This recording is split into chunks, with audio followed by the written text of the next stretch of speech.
შუახევის მუნიციპალიტეტში სოფელი დაბაძველი მოსახლეობის მიხედვით ყველაზე პატარა სოფელია. 55 კომუნალურ სოფელში სკოლა 2006 წელს აშენდა, მას შემდეგ ის რეაბილიტაციის პროგრამაში არ მოხვედრილა. ფანჯრები და იატაკი მოძველებულია. ხის კედლების ფიცრები კი ერთმანეთისაგან დაშორებულია. მასწავლებლებს გაკვეთილის ჩატარება ნახევრად გამთბარ საკლასო ოთახებში უწევთ. ორსართულიან ფიცრულ სკოლაში სულ 15 საკლასო ოთახია. დღეისათვის დაბაძველი სკოლაში 28 მოსწავლე და 20 მასწავლებელია. მე-9 წელია სკოლა ზამთარს კუსტარულად დამზადებული შეშის ღუმელით ხვდება. როგორც პედაგოგები აცხადებენ, მკაცრი ზამთრის მიუხედავად სიცივის მიზეზით სასწავლო პროცესი ჯერ არ შეწყვეტილა. სკოლის დირექტორი ჩვენთან საუბრისას ამბობს, რომ შეშის მომარაგებას დიდი ძალისხმევა და სოლიდური თანხა სჭირდება, რაც სკოლის ბიუჯეტისთვის მნიშვნელოვანი დანახარჯია. ენერგოეფექტურობის ღუმელების დამონტაჟება, როგორც აღარ გითხარით, ვერ მოვახერხეთ, იმიტომ მაგ იქნებოდა ძალიან დიდ ხარჯებთან დაკავშირებული. ვფიქრობ, შეამცირებს ბიუჯეტს აი ამ გათბობის კუთხით. და როგორც წაღან აღნიშნე, გადანაწილდება დაგეგმვასთან, ბიუჯეტის დაგეგმვასთან ერთად მოხდება ესე დაგეგმვა, უკეთ განვითარდეს კიდე სკოლის ინფრასტრუქტურა. 15 საკლასო ოთახის გასათბობად, როგორც სკოლის დირექტორი გოჩა ზურაბიშვილი ამბობს, ყოველწლიურად 3500 ლარი იხარჯება. ამ თანხით კი მხოლოდ 35 კუბური მეტრი შეშის მომარაგებაა შესაძლებელი. სკოლის ადმინისტრაციას ენერგოეფექტური ღუმელების შესახებ სმენია, თუმცა პრაქტიკაში მისი გამოყენების საშუალება არ ჰქონიათ, რადგან სკოლამ ღუმელების შესაძენად საჭირო თანხა ვერ მოიწია. გათბობისათვის იყო გათვალისწინებული სკოლის ბიუჯეტის დაგეგმვასთან ერთად 3500 ლარი, რომელიც იყო და აუცილებელი იყო შემოზიდანილი ყოფილი 35 კუბური მეტრი შეშა. ენერგოეფექტურობის ღუმელების დამონტაჟება, როგორც აღარ გითხარით, ვერ მოვახერხეთ, იმიტომ მაგ იქნებოდა ძალიან დიდ ხარჯებთან დაკავშირებული. დაბაძველი საჯარო სკოლის ადმინისტრაციას ენერგო და ბიოეფექტურობის შესახებ დეტალური ინფორმაცია ორგანიზაციამ ენერგოეფექტური ცენტრი საქართველო მაისის თვეში გააცნო.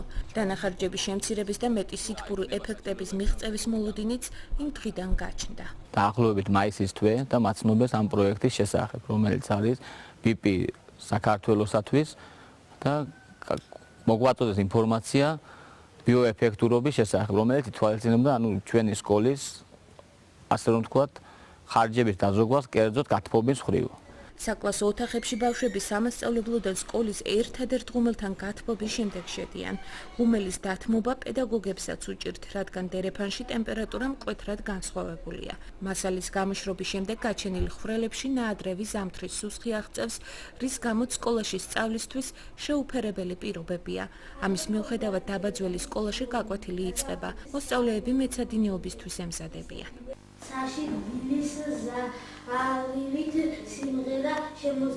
წელსაჭერის მაღალმთიანეთის სოფლების დანის პარაულის და დაბაძველი საჯარო სკოლები ენერგოეფექტურობა საქართველოს თემებისთვის პროგრამის ფარგლებში მოხვდნენ. ორგანიზაციამ ისინი შემთხვევითობის პრინციპით შეარჩია. ენერგოეფექტურობის ცენტრის წარმომადგენლებმა დაბაძველი სკოლას 15 შეშის ენერგოეფექტური ღუმელი და ვარვარა ნათურები ჩაუტანეს. ენერგოეფექტური ღუმელები ენერგიის ალტერნატიული განახლებადი წყაროების გამოყენებით მეტი ეფექტურობით და ნაკლები დანახარჯით ხასიათდება. მას 40%-ით ნაკლები შეშა სჭირდება და გაცილებით უკეთ ათბობს. ღუმელების გადაცემამდე ორგანიზაციის ხელოსნებმა სკოლა ორმაგად შემინეს. აჭარაში შეირჩა ჩვენს მიერ შემუშავებული კრიტერიუმების საფუძველზე ორი მაღალმთიანი სოფლის, მაღალმთიანი აჭარის სკოლა. ეს არის ხულოს რაიონის სოფელ დანის პარაულში და მეორე სოფელი დაბაძველი შუახევის რაიონში. სადაც დღეს ვართ თითოეულ ამ ობიექტზე განხორციელდა სხვადასხვა ტიპის ღონისძიებები, კონკრეტულად დაბაძველი საშუალო საჯარო სკოლაში ჩვენ მოვახდინეთ ორმაგი შემინვა, განვახორციელეთ არსებული ხის ერთმაგი შემინვის ჩარჩოში ჩავსვით მეორე მინა, რითაც იქმნება მინა პაკეტის ეფექტი და ფანჯრიდან დანაკარგების სითბოსი მნიშვნელოვნად შემცირდება. შევცვლით მთლიანად ენერგოეფექტური ნათურებით ვარვარა ნათურებს, რითაც ჩვენ გეგმავთ, რომ სადღაც 550 კილოვატ-საათ ელექტროენერგია შევამცირებთ. ორგანიზაციის მიზანი საქართველოს რეგიონებში ენერგოეფექტური ტექნოლოგიების პოპულარიზაცია. პროგრამა საქართველოში BIP-ის მხარდაჭერით ხორციელდება და მეორე წელია წარმატებულად მიმდინარეობს. თავდაპირველად ორგანიზაცია აღმოსავლეთ საქართველოში საქმიანობდა. იმის გათვალისწინებით, რომ პროექტის მიმართ ინტერესი მაღალი იყო, პროგრამის განხორციელება წელს დასავლეთ საქართველოშიც დაიწყო. ენერგოეფექტურობის ცენტრი საქართველოში საჯარო სკოლების გარდა ღუმელებს სხვადასხვა სხვადასხვა ტიპის საზოგადოებრივ ორგანიზაციებშიც ამონტაჟებს. მიზანი ყველგან ერთია, ნაკლები დანახარჯით მეტი სითბური ეფექტის მიღება, საბოლოო შედეგი კი ზედმეტი გამონაბოლ ქვისაგან გარემოს დაცვა. პროექტი ენერგოეფექტურობის და განახლებადი ტექნოლოგიების საქართველოს თემებისთვის დაფინანსებულია BIP-ის საქართველოსა და მისი პარტნიორების მიერ. და იგი მიზნად ისახავს საქართველოს თემებში ენერგოეფექტური ტექნოლოგიების პოპულარიზაციას ზოგადად და კონკრეტულად სხვადასხვა, ასე ვთქვათ, ცნობიერების ამაღლების აქტივობებთან ერთად სადემონსტრაციო პროექტების ჩატარებას. ამ პროექტებს და მთლიანად პროექტს ვახორციელებ ჩვენ ენერგოეფექტურობის ცენტრი საქართველოს არასამთავრობო ორგანიზაცია. პროექტი 2 წლიანია და შარშან დავიწყეთ და გეოგრაფიულად დავყავით შარშანდელი წელი უფრო აღმოსავლეთ საქართველოს ობიექტებზე ვიყავით კონცენტრირებული და წელს, ანუ მეორე წელი პროექტის მუშაობთ დასავლეთ საქართველოს ობიექტებზე. შარშანდელი შედეგებით მინდა მოგაცნობოთ, რომ თეორიულ მოლოდინებს გადააჭარბა შედეგებმა. სოფელი დანისპარაულის ზღვის დონიდან 1500 მეტრზე მდებარეობს და იგი ხულოს მუნიციპალიტეტის ბოლო დასახლებული ადგილია. მის უკან გოდერძის უღელტეხილია. დღეისათვის დანისპარაულში 100-მდე კომი ცხოვრობს. ადგილობრივები ძირითადად მესაქონლეობას ეწევიან. როგორც სოფლის მოსახლეობა აცხადებს, ზამთარი მკაცრია და თითქმის ზაფხულამდე გრძელდება. სოფლის ცენტრში ყველაზე დიდ შენობაში საჯარო სკოლაა, რომელიც 2005 წელს აშენდა. ხის ერთსართულიან ნაგებობაში დღეისათვის 93 მოსწავლე სწავლობს. პედაგოგები ამბობენ, რომ სკოლამ არაერთი წარჩინებული მოსწავლე გაზარდა. მოსწავლეები ჩვენთან საუბრისას აღნიშნავენ, რომ მკაცრი კლიმატის გამო ზამთარში ხშირად ცივდებიან და ამ მიზეზით სკოლის გაცდენა უწევთ. მეათე კლასელი მაგდა ბოლქვაძე ყვება, რომ გაკვეთილზე ხშირად ქურთუკი ძის, რადგან კლასი ნახევრად გამთბარია. როგორც მოგეხსენებათ, ჩვენი სოფელი მაღალმთიანია და ზამთარიც ძალიან ცივია, ამიტომ გვიწევდა ქურთუკებიც ვიმყოფებოდით გაკვეთილზე და გვიშლიდა განხორციელება გაკვეთილში. უნდა გაგვენხორციელებია პროგრამა ისეთი რაღაცები, რომ ქურთუკები ხელს გვიშლიდა. სოფელ დაბაძველის მსგავსად ბრიტიშ პეტროლიუმის მიერ დაფინანსებულ პროექტში მოხვდა დანისპარაულის საჯარო სკოლაც. პროექტი სკოლის ენერგოეფექტური 17 ღუმელით და 24 ვარვარა ნათურით აღჭურვას ითვალისწინებს. მანამდე ორგანიზაცია ენერგოეფექტურობის ცენტრის საქართველოს თანამშრომლებმა სკოლის კედლების სპეციალური თერმოკამერებით შეისწავლეს, რათა სითბური დანაკარგები თავიდანვე გამოვლენილიყო. როგორც გაირკვა, სითბოს ყველაზე მეტი დანაკარგის მიზეზი ჭერი იყო. სპეციალისტებმა ჭერში გაჩენილი ხვრელები მინა ბამბის მასალით შეფუთეს. ენერგოდანახარჯების შემცირების და ენერგოდამზოგი ღონისძიებების შესახებ ექსპერტმა ლიანა ღარიბაშვილმა სკოლის მოსწავლეებს და პედაგოგებს ტრენინგი ჩაუტარა. ენერგოეფექტურობის ცენტრის წარმომადგენელმა სემინარზე ორგანიზაციის მიზნებსა და საზოგადოების ცნობიერების ამაღლების მეთოდებზე ისაუბრა. ჩვენმა ცენტრმა ჩაატარა რამოდენიმე ენერგოეფექტური ღონისძიება. ალბათ უკვე გაცნობთ ჩვენ, რომ ეს ყველაფერი კეთდება იმისათვის, რომ ჩვენ შევამციროთ ენერგოდანახარჯები, გავაუმჯობესოთ პირობები, სასწავლო პირობები სკოლაში.